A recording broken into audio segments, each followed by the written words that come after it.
Hi hello ನಮಸ್ಕಾರ. ಕರ್ನಾಟಕದ ಜನತೆಗೆ ಭೂಮಿಕಾ ಎಸ್ ದೇವಾಂಗ ಮಾಡುತ್ತಿರುವ ನಮಸ್ಕಾರಗಳು. ಇದು ನನ್ನ ಯೂಟ್ಯೂಬಲ್ಲಿ ಫಸ್ಟ್ನೇ ವ್ಲಾಗ್ ಆಗಿರುತ್ತೆ. ಅದಕ್ಕೆ ನೀವೆಲ್ಲ ಸಪೋರ್ಟ್ ಮಾಡಲೇಬೇಕು ಅಂತ ಹೇಳಿದ್ಮೇಲೆ ನೋಡಿ, ನಮ್ಮ ಆಂಜನೇಯ ಸ್ವಾಮಿ ದೇವಸ್ಥಾನದಲ್ಲಿ ಪೂಜೆ ಆಗ್ತಿದೆ. ನಾನು ಅಂದ್ಕೊಳ್ತೀನಿ ಆಂಜನೇಯ ಸ್ವಾಮಿ ನಮ್ಮ ಬ್ರಾಹ್ಮಣ ಆಶೀರ್ವಾದ ಯಾವಾಗಲೂ ಇದ್ದೇ ಇರುತ್ತೆ ಅಂತ. ಇವತ್ತು ನಮ್ಮ ಮನೆ ದೇವ್ರಿಗೆ ಹೋಗೋ ಮುಖಾಂತರ ನಾನು ಈ ವ್ಲಾಗ್ನ ಸ್ಟಾರ್ಟ್ ಮಾಡ್ತಿದ್ದೀನಿ. ಯಾಕಂದರೆ ಎಲ್ಲ ದೇವರ ಆಶೀರ್ವಾದ, ನಮ್ಮ ಮನೆ ದೇವರ ಆಶೀರ್ವಾದ ನಂಗೆ ಇರಲೇಬೇಕು. ಇನ್ನು ಮುಂದೆ ನಾನು ವ್ಲಾಗ್ ಕಂಟಿನ್ಯೂಸ್ ಆಗಿ ಮಾಡ್ತಿರ್ತೀನಿ. ನನ್ನ ವ್ಲಾಗ್ ಇಷ್ಟ ಆದರೆ ಸಬ್ಸ್ಕ್ರೈಬ್ ಮಾಡಿ, ಬೆಲ್ಲೈಕನ್ನ ಪ್ರೆಸ್ ಮಾಡಿ. ಬೆಲ್ಲೈಕನ್ನ ಪ್ರೆಸ್ ಮಾಡೋದ್ರಿಂದ ನೀವು ನಾನು ಹಾಕೋ ವಿಡಿಯೋನ ಎಲ್ರಿಗಿಂತ ಮುಂಚೆ ನೋಡ್ಬೋದು. ಇವಾಗ ಅರಸೀಕೆರೆಯಲ್ಲಿರೋ ನಮ್ಮ ಮನೆ ದೇವ್ರಿಗೆ ಹೋಗ್ತಿರೋದು ನಾವು. ನಾನು ಫಸ್ಟು ಬಸ್ ಸ್ಟ್ಯಾಂಡ್ಗೆ ಹೋಗ್ತೀನಿ. ನಂದು ಯಾವ ಊರು ಏನು ಅಂತ ನಾನು ನೆಕ್ಸ್ಟು ವ್ಲಾಗ್ಗಳಲ್ಲಿ ಹೇಳ್ತಾ ಬರ್ತೀನಿ. ಈ ರೋಡಲ್ಲೆಲ್ಲ ಕ್ಯಾಮ್ರಾ ಆನ್ ಮಾಡ್ಕೊಂಡು ಮಾತಾಡೋಕ್ಕೆ ಆಗಲ್ಲ, ಯಾಕಂದರೆ ಆ ಕಡೆ ಈ ಕಡೆಯವರೆಲ್ಲ ನಮ್ಮನ್ನೇ ನೋಡ್ತಿದ್ದಾರೆ. ಅದಕ್ಕೆ ನಗು ಬಂತು, ನಗಾಡಿದೆ ಅಷ್ಟೇ. ಆಯಿತಾ, ಬೀರೂರು ಬಸ್ ಸ್ಟ್ಯಾಂಡಲ್ಲಿ ಬೆಳಗ್ಗೆನೇ ಖಾಲಿ ಹೊಡಿತಿತ್ತು. ಯಾಕಂದರೆ 9 ಗಂಟೆ ಮೇಲೆ 8 ಗಂಟೆ ಮೇಲೆ ಆದರೆ ಸ್ಟೂಡೆಂಟ್ಸ್ಗಳು ತುಂಬ ಇರ್ತಾರೆ.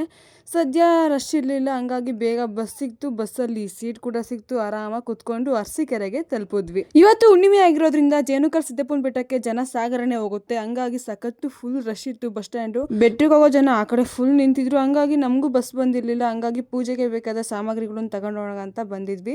ನಮ್ಮಮ್ಮ ಇಲ್ಲಿ ಬಾಳೆಹಣ್ಣು ತಗೊಂತಿದ್ರು. ಬಾಳೆಹಣ್ಣೆಲ್ಲ ತಗೊಂಡು ನಾವು ನೆಕ್ಸ್ಟ್ ಹೂವಿನ ಅಂಗಡಿಗೆ ಹೋದ್ವಿ. ಹೂವಿನ ಹಾರ ತಗೊಳ್ಳೋಣ ಅಂತ ಹೂವಿನ ಹಾರ ಎಲ್ಲ ತಗೊಂಡು ಸೀದಾ ನಾವು ಮತ್ತೆ ಅರಸೀಕೆರೆ ಬಸ್ ಸ್ಟ್ಯಾಂಡ್ ಹತ್ರ ಬಂದ್ವಿ. ಇವಾಗ ನಾವು ಪ್ರೆಸೆಂಟ್ ಅರಸೀಕೆರೆ ತಲುಪಾಗಿದೆ. ಆದರೆ ಇನ್ನೂ ನಮ್ಮ ಊರಿಗೆ ಹೋಗಿ ಬಸ್ ಬಂದಿಲ್ಲ, ನಮ್ಮ ಮನೆ ದೇವ್ರಿಗೆ ಹೋಗೋಕ್ಕೆ. ಆದರೆ ಜೇನುಕಲ್ಲಿಗೆ ಮಾತ್ರ ತುಂಬ ಬಸ್ ಬಿಟ್ಟಿದ್ದಾರೆ. ನೀವೇ ನೋಡಿ ಎಷ್ಟು ಜನ ತುಂಬ್ಕೊಂಡವ್ರೆ ಅಂತ. ನೋಡಿ ನೀವೇ, ಜೇನುಕಲ್ಲಿಗೆ ಹುಣ್ಣಿಮೆ ದಿನ ತುಂಬ ಬಸ್ ಬಿಡ್ತಾರೆ. ಸ್ಕೂಲ್ ಮಕ್ಕಳಿಗೆಲ್ಲ ತುಂಬ ಪ್ರಾಬ್ಲಮ್ ಆಗುತ್ತೆ. ಯಾಕಂದರೆ ಈ ಕಡೆ ಬಸ್ ಎಲ್ಲ ಆ ಕಡೆ ಕಳಿಸ್ತಾರೆ. ಇದರಿಂದ ತುಂಬ ಪ್ರಾಬ್ಲಮ್ ಆಗುತ್ತೆ. ಅಂತೂ ಇಂತೂ ಬಸ್ ಹತ್ಕೊಂಡು ನಾವು ಅರಸೀಕೆರೆ ತಾಲೂಕಲ್ಲಿರುವ ಚಿಕ್ಕೂರಿಗೆ ಬಂದು ತಲುಪಿದ್ವಿ. ಇಲ್ಲಿ ಗ್ರಾಮ ದೇವತೆ ನಮ್ಮ ಮನೆ ದೇವ್ರು ನೆಲೆಸಿರೋದು. ಆಲ್ರೆಡಿ ನಾವು ನಮ್ಮ ಮನೆ ದೇವ್ರಿಗೆ ಬಂದು ತಲುಪಿದ್ದೀವಿ. ಯಾವ ದೇವರು ಅಂದರೆ ಬನಶಂಕರಮ್ಮನ ದೇವಸ್ಥಾನ. ಅರಸೀಕೆರೆಯಿಂದ ಒಂದು 15 ನಿಮಿಷ ಆಗುತ್ತೆ ಅಷ್ಟೇ ಅನಿಸುತ್ತೆ. 15 ನಿಮಿಷ ಅಷ್ಟೇ. ಆಲ್ರೆಡಿ ಬಂದು ತಲುಪಿದ್ದೀವಿ. ಧನುರ್ಮಾಸ ಬೇರೆ ಅಲ್ವಾ, ಬೆಳಗ್ಗೆನೇ ಪೂಜೆ ಆಗಿದೆ. ನಾವು ಬೆಳಗ್ಗೆ ಪೂಜೆ ಆಗಿರುತ್ತೆ ಅಂತ ಅಂದ್ಕೊಂಡಿರಲಿಲ್ಲ. ಸೊ ಹಂಗಾಗಿ ನಮ್ಮ ಫೋನ್ ಮಾಡಿ ಕರಿತಿದ್ದಾರೆ, ಪೂಜಾರಿಗೆ ಬರ್ತಾರೆ, ವೆಯ್ಟ್ ಮಾಡಬೇಕು. ಇಲ್ಲಿ ಪೂಜೆ ಮಾಡಿಸ್ಕೊಂಡು ನೆಕ್ಸ್ಟ್ ಇನ್ನೊಂದು ದೇವ್ರಿಗೆ ಹೋಗಬೇಕು. ಅಲ್ಲೇ ಒಂದು 10 ನಿಮಿಷ ಜರ್ನಿ ಇಲ್ಲಿಂದ ಅಷ್ಟೇ. ಅದು ಯಾವ ದೇವರು ಅಂತ ಕ್ಯೂರಿಯಾಸಿಟಿಯಿಂದ ನೀವೇ ನೋಡಿರಿ. ಇವಾಗ ನಾವು ಬನಶಂಕರಮ್ಮನಿಗೆ ಪೂಜೆ ಮಾಡಿಸ್ಬೇಕು. ಪೂಜಾರಿನೂ ಬಂದಿರಲಿಲ್ಲ. ಅಂತೂ ಇಂತೂ ಫೋನ್ ಮಾಡಿಕೊಂಡು ಕರೆಸಿದ್ವಿ. ಈ ಬನಶಂಕರಮ್ಮನ ದೇವಸ್ಥಾನದಲ್ಲಿ ವರ್ಷಕ್ಕೊಂದ್ಸರಿ ಅದ್ದೂರಿಯಾದ ಜಾತ್ರೆ ಕೂಡ ಆಗುತ್ತೆ, ಕೆಂಡ ಕೂಡ ಆಗುತ್ತೆ. ಕೆಂಡ ತುಳಿಯೋಕ್ಕೆ, ಜಾತ್ರೆ ನೋಡೋಕ್ಕೆ ಸಾವಿರಾರು ಜನ ಭಕ್ತರು ಕೂಡ ಬರ್ತಾರೆ. ಅಮ್ಮನವ್ರಿಗೆ ಪೂಜೆಗೆ ಬೇಕಾದ ಸಾಮಗ್ರಿಗಳನ್ನೆಲ್ಲ ಕೊಟ್ಟಿದ್ವಿ. ಪೂಜೆಗೆಲ್ಲ ರೆಡಿ ಮಾಡ್ಕೊಂಡು ಪೂಜೆ ಮಾಡಿದ್ರು.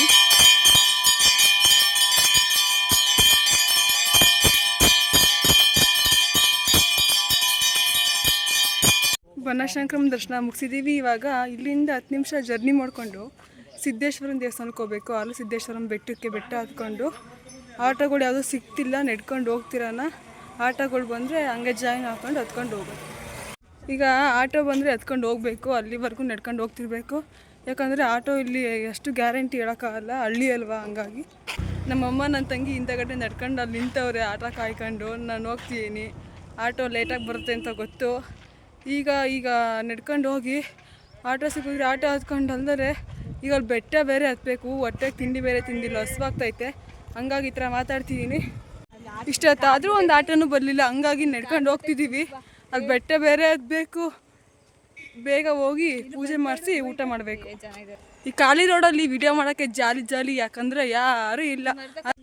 ಆರಾಮಾಗಿ ಹೆಂಗೆ ಬೇಕಾದರೂ ನಾವು ವಿಡಿಯೋ ಮಾಡ್ಕೊಂಡು ಜಾಲಿ ಪೂರ್ತಿ ಯಾರೂ ಇಲ್ಲ ಈ ರೋಡಲ್ಲಿ. ನಾವು ಹಿರಿಯೂರಲ್ಲಿರುವ ಹಾಲುಸಿದ್ದೇಶ್ವರ ಸ್ವಾಮಿ ದೇವಸ್ಥಾನಕ್ಕೆ ಹೋಗ್ತಿದ್ವಿ. ಈ ಕಾರಲ್ಲಿರೋರು ಅದೇ ದೇವಸ್ಥಾನಕ್ಕೆ ಹೋಗ್ತಿದ್ರಂತೆ. ಹಂಗಾಗಿ ಅವ್ರು ಕರೆದು ಹತ್ತಿಸ್ಕೊಂಡ್ರು. ಒಬ್ಬೊಬ್ರು ಕೇಳಿದ್ರು ಡ್ರಾಪ್ ಕೊಡಲ್ಲ. ಆದರೆ ಇವರು ನಾವು ಅದೇ ದೇವಸ್ಥಾನಕ್ಕೆ ಹೋಗ್ತಿದ್ದೋದ್ರಿಂದ ನಮ್ಮನ್ನು ಕರೆದು ಹತ್ತಿಸ್ಕೊಂಡ್ರು. ಇದೇ ನೋಡಿ ಹಿರಿಯೂರಿನಲ್ಲಿರುವ ಹಾಲುಸಿದ್ದೇಶ್ವರ ಸ್ವಾಮಿಯವರ ಬೆಟ್ಟ ಹತ್ತೋಕ್ಕೆ ಜಾಗ ಇತ್ತು, ಆದರೆ ಇವಾಗಿಲ್ಲ.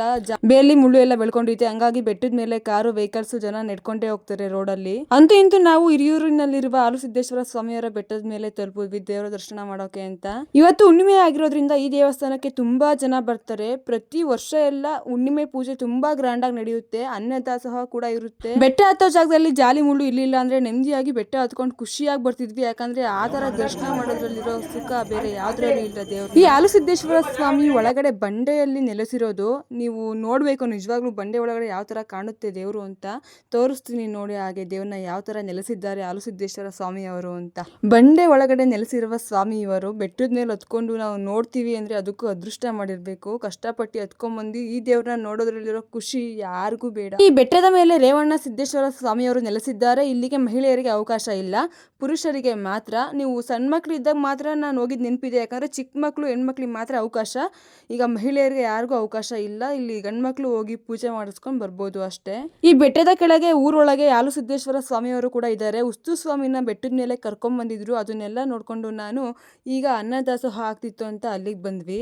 ಇಲ್ಲಿ ವಿಶೇಷವಾದ ಪ್ರಸಾದ ಇರುತ್ತೆ. ನೀವು ಜೇನು ಕಲ್ಲಲ್ಲೂ ನೋಡಿರ್ಬೋದು, ಮುದ್ದೆ ಕೊಡ್ತಾರೆ. ಈ ದೇವಸ್ಥಾನದಲ್ಲೂ ಕೂಡ ಮುದ್ದೆ ಪ್ರಸಾದನೇ ಕೊಡೋದು. ಪ್ರಸಾದ ಮಾತ್ರ ತುಂಬಾ ಚೆನ್ನಾಗಿತ್ತು. ಹೊಟ್ಟೆ ತುಂಬಾ ಊಟ ಮಾಡಿದ್ವಿ. ಇವಾಗ ನಾವು ನೆಕ್ಸ್ಟ್ ಇನ್ನೊಂದು ದೇವಸ್ಥಾನಕ್ಕೆ ಹೋಗ್ಬೇಕು. ಹಾಲು ಸಿದ್ದೇಶ್ವರ ಸ್ವಾಮಿಯ ದರ್ಶನ ಮುಗಿಸ್ಕೊಂಡು ಊಟ ಮಾಡಿಕೊಂಡು ಇವಾಗ ಇನ್ನೊಂದು ದೇವ್ರಿಗೆ ಹೋಗ್ಬೇಕು. ಅದಕ್ಕೂ ಇನ್ನೇನೊಂದು 20 ನಿಮಿಷ ಜರ್ನಿ ಅಷ್ಟೇ. ಈ ಬೆಟ್ಟ ಇಳಿತಿದ್ದೀವಿ. ಏನೋ ಬರ್ಬೇಕಾದ್ರೆ ಒಂದು ಕಾರ್ ಸಿಕ್ತು, ಹತ್ಕೊಂಡ್ಬಂದ್ವಿ. ಅವರು ನಮ್ಮ ಜೊತೆನೇ ಈ ದೇವಸ್ಥಾನಕ್ಕೆ ಬರಬೇಕಿತ್ತಂತೆ, ಹಾಗಾಗಿ ಹತ್ಕೊಂಡ್ಬಂದ್ವಿ. ಇವಾಗ ನೆಕ್ಸ್ಟ್ ಇನ್ನೊಂದು ದೇವ್ರಿಗೆ ಹೋಗಬೇಕು. ಬೈರಂಬೂದಿ ಅಂತ ಊರ ಹೆಸರು. ಹೋಗ್ತಿದ್ದೀವಿ ಬೆಟ್ಟ ಇಳ್ಕೊಂಡು. ಈ ಇನ್ಸ್ಟಾಗ್ರಾಮಲ್ಲಾದರೆ ಏನಾದ್ರು ತಪ್ಪು ಹೇಳಿದ್ರೆ ಒಂದು 2-3 ಸಲ ಟೇಕ್ ತೊಗೊಂಡು ಮಾತಾಡ್ತಿರ್ತೀವಿ. ಇವಾಗ ಆ ಥರ ಮಾತಾಡೋಕ್ಕಾಗಲ್ಲ, ಯಾಕಂದರೆ ಯೂಟ್ಯೂಬಲ್ಲಿ ನಾವು ಲಾಂಗ್ ಬ್ಲಾಗ್ ಮಾಡ್ತೀವಿ ಮತ್ತು ಡೈರೆಕ್ಟಾಗಿ ಲೈವಾಗಿ ಮಾತಾಡಬೇಕಾಗಿದ್ದರಿಂದ ನಾವೇನೇನೋ ಒಂದೊಂದ್ಸರಿ ತಪ್ಪಾಗಿ ಮಾತಾಡ್ತೀವಿ, ಸಡನ್ನಾಗಿ ಮಾತಾಡೋಕೆ ಗೊತ್ತಾಗಲ್ಲ. ಹಂಗಾಗಿ ಏನಾದರೂ ಒಂದು ಸ್ವಲ್ಪ ಮಿಸ್ಟೇಕಾಗಿ ಮಾತಾಡಿದ್ರೆ ಒಂದು ಸ್ವಲ್ಪ ಅಡ್ಜಸ್ಟ್ ಮಾಡ್ಕೊಳ್ಳಿ. ಫುಲ್ಲು ಸುಸ್ತಾಗಿದ್ದೀನಿ, ಮಾತಾಡೋಕ್ಕಾಗ್ತಿಲ್ಲ. ಹಿಂಗೆ ಕಂಟಿನ್ಯೂ ಮಾಡ್ತೀನಿ. ನೋಡಿ, ಸಪೋರ್ಟ್ ಮಾಡಿ, ಸಬ್ಸ್ಕ್ರೈಬ್ ಆಗೋದು ಮಾತ್ರ ಮರಿಬೇಡಿ. ಬೆಟ್ಟ ಇಳಿದ್ಬಿಟ್ಟು ಸಾಕಷ್ಟು ಸುಸ್ತಾಗಿದ್ದೀನಿ. ಇವಾಗ ನೆಕ್ಸ್ಟ್ ಬೈರಂಬೂದಿಗೆ ಹೋಗಬೇಕು. ವಿಡಿಯೋ ಹಾಗೆ ನೋಡ್ತೀರಿ. ಹಾಯ್ ಗೈಸ್, ಆಟೋ ಸಿಗಲಿಲ್ಲ. ಬೆಟ್ಟದಿಂದ ಬೈರಂಬೂದಿ ಗೇಟಿಗೆ ಬಂದಿದ್ದೀವಿ. ಆಟೋ ಸಿಗಲಿಲ್ಲ. ಆಟೋ ಸಿಕ್ಕಿದ್ರೆ ಒಂದು 1/4 ಗಂಟೆಯಲ್ಲೇ ದೇವಸ್ಥಾನ ಹತ್ರ ಹೋಗ್ತಿದ್ವಿ. ಈ ಗೇಟಿಂದ ಒಂದು 2 ಕಿಲೋಮೀಟ್ರ್ ಐತೆ, ನಡ್ಕೊಂಡೇ ಹೋಗಬೇಕು. ಏನಾದರೂ ಆಟೋ ಗಿಟೋ ಸಿಕ್ಕಿದ್ರೆ ಹತ್ಕೊಂಡು ಹೋಗೋದು. ಬೈರಂಬೂದಿ ಇಲ್ಲಿರೋ ವಂಗ್ಯಮ್ಮನ ದೇವಸ್ಥಾನಕ್ಕೆ ಹೋಗ್ತಿದ್ದೀವಿ ಇವಾಗ. ಹಾಯ್ ಗಾಯ್ಸ್, ಇನ್ನು ಬೈರಂಬೂದಿಗೆ ನಡ್ಕೊಂಡು ಹೋಗ್ತಾನೆ ಇದ್ದೀವಿ. ಇನ್ನೂ ಊರು ಸಿಕ್ಕಿಲ್ಲ. ಇಲ್ಲಿ ಯಾವುದೋ ನೆರಳಿತ್ತು ಅಂತ ಸ್ವಲ್ಪ ನಿಂತ್ಕೊಂಡೆ ವಿಡಿಯೋ ಮಾಡೋಣ ಅಂತ. ನಮ್ಮಮ್ಮವ್ರು ಆಲ್ರೆಡಿ ಮುಂದೆ ಹೋಗ್ತಿದ್ದಾರೆ. ಹೀಗೆ ವ್ಲಾಗ್ ನೋಡ್ತೀರಿ ಕಂಟಿನ್ಯೂಸ್ ಆಗಿ. ಮುಂದೆ ದೇವ್ರ ದರ್ಶನ ಮಾಡಿ ವ್ಲಾಗ್ ಎಂಡ್ ಮಾಡ್ತೀನಿ. ಮಾತಾಡೋಕ್ಕೆ ಆಗ್ತಿಲ್ಲ, ತುಂಬ ಸುಸ್ತಾಗ್ತೈತೆ. ದೇವಸ್ಥಾನದ ಹತ್ರ ಹೋಗಿ ವಿಡಿಯೋ ಮಾಡ್ತೀನಿ. ಈಗ ಸದ್ಯಕ್ಕೆ ವಿಡಿಯೋ ಆಫ್ ಮಾಡ್ತೀನಿ. ಬಾಯ್ ಬಾಯ್. ಹಾಯ್ ಗೈಸ್, ಈಗ ರೆಸ್ಟ್ ಮಾಡಿ ಈಗ ದೇವಸ್ಥಾನ ತನಕ ಹೋಗಿ ದರ್ಶನ ತಗೊಳ್ತೀವಿ. ಅಲ್ಲಿವರೆಗೂ ಕಾಯ್ತಾ ಇರಿ. ಯೂಟ್ಯೂಬ್ ಚಾನಲ್ ಸಬ್ಸ್ಕ್ರೈಬ್ ಮಾಡೋದು ಮಾತ್ರ ಮರಿಬೇಡ್ರಿ, ಯಾಕಂದರೆ ಫಸ್ಟೇ ವಿಡಿಯೋ ಭಾಳ ಕಷ್ಟಪಟ್ಟು ವಿಡಿಯೋ ಮಾಡ್ತಿದ್ದೀನಿ, ಆಯಿತಾ. ಮಾತಾಡೋಕ್ಕಾಗ್ತಿಲ್ಲ, ಸಖತ್ತು ಸುಸ್ತಾಗ್ತೈತೆ. ಹಂಗೆ ಸಖತ್ತು ಸುಸ್ತಾಗ್ತೈತೆ. ಲಕ್ಪಕ್ತಾರೆ ಬರೋ ಇರಿಟೇಟ್ ಮಾಡ್ತಿದ್ದಾರೆ, ನಾನೇನು ಮಾಡೋಕ್ಕಾಗಲ್ಲ.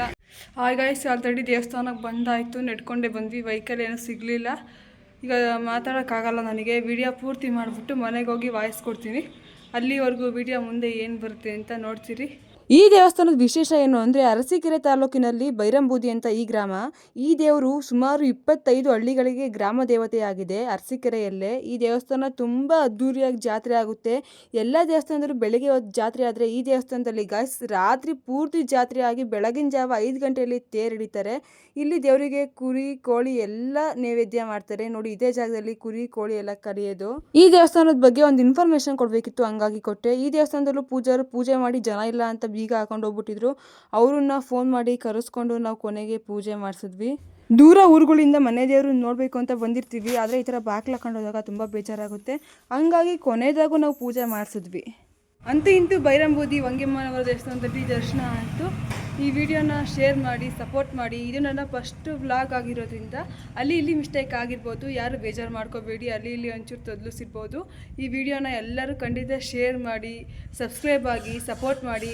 ಸಬ್ಸ್ಕ್ರೈಬ್ ಆಗಿ ಮತ್ತು ಬೆಲ್ಲೈಕನ್ ಪ್ರೆಸ್ ಮಾಡಿ. ಎಲ್ಲರಿಗಿಂತ ಮುಂಚೆ ನೀವೇನಾದ್ರು ಸಬ್ಸ್ಕ್ರೈಬ್ ಆಗಿ ಬೆಲ್ಲೈಕನ್ ಪ್ರೆಸ್ ಮಾಡಿದ್ರೆ ಎಲ್ಲರಿಗಿಂತ ಮುಂಚೆ ನಾನು ಹಾಕೋ ವಿಡಿಯೋನ ನೀವು ನೋಡ್ಬೋದು.